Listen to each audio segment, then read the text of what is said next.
Genèse chapitre 33. Jacob leva les yeux et regarda.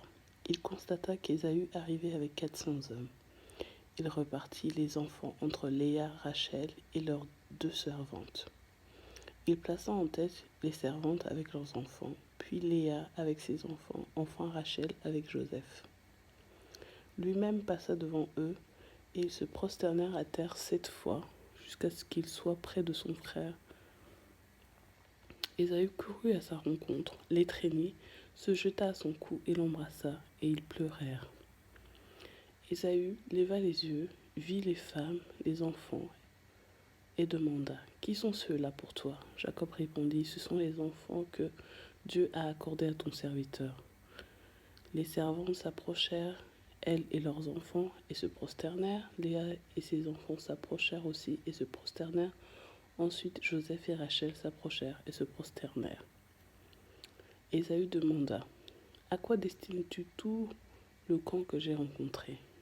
Jacob répondit « À trouver grâce aux yeux de mon Seigneur. » Ésaü dit « Je suis dans l'abondance, mon frère, garde ce qui t'appartient. » Jacob répondit « Non, je t'en prie, si j'ai trouvé grâce à tes yeux, accepte ce cadeau de ma part. En effet, je t'ai regardé comme on regarde Dieu, et tu m'as accueilli favorablement. Accepte donc mon cadeau qui t'a été offert. Puisque Dieu m'a comblé de grâce, je ne manque de rien. » Jacob insista auprès d'Ésaü, et celui-ci accepta.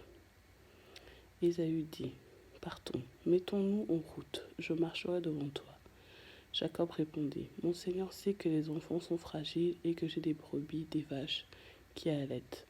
S'ils ont forcé leur marche un seul jour, tout le troupeau mourrait. Que mon Seigneur prenne le devant sur son serviteur.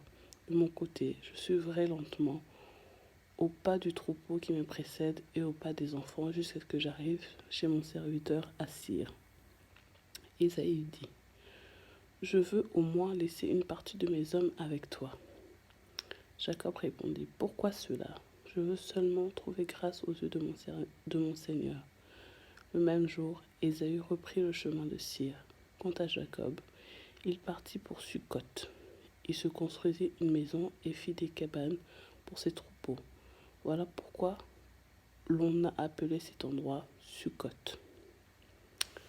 À son retour de Paddan Aram, Jacob arriva sans encombre à la ville de Sichem, dans le pays de Canaan, et il installa son camp devant la ville. Il acheta la portion du champ où il avait dressé ses tentes au fils d'Hamor, le père de Sichem, pour 100 pièces d'argent. Et là, il construisit un autel qu'il appela El Elohe Israël.